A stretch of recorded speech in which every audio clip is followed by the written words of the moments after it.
మన గౌరవనీయులైనటువంటి deputy CM గారు పవన్ కళ్యాణ్ గారు ఆయన అనడం ఏమిటంటే 11 స్థానాలు వచ్చినా కూడా నోర్లు లెగుస్తున్నాయని చెప్పేసి మాట్లాడారు.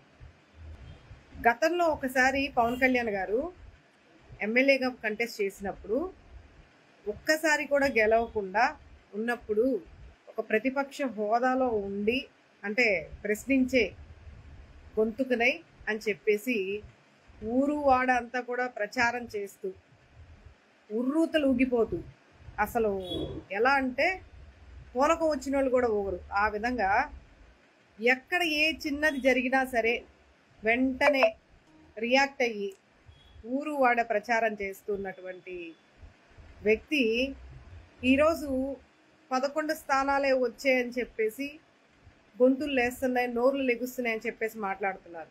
ఒకసారి మీరు వెనక్కి వెళ్ళి ఒకసారి ఆలోచించుకోండి. ఇప్పుడంటే ఏదో గుంపులో గోవిందంలాగా మీరేదో గెలిచారు, ఏదో డిప్యూటీ సీఎంగా ఇచ్చారనుకోండి. కానీ గతంలో ఒక్క సీటు కూడా రాకుండా ఆ వచ్చిన ఒక్క సీటు కూడా ఎటు వెళ్ళిందో అనేది కూడా ఒకసారి ఆలోచించుకోండి. మీరు కనీసం ఒక్కసారి కూడా సింగిల్గా పోటీ చేసినా కూడా గెలవనటువంటి పరిస్థితి.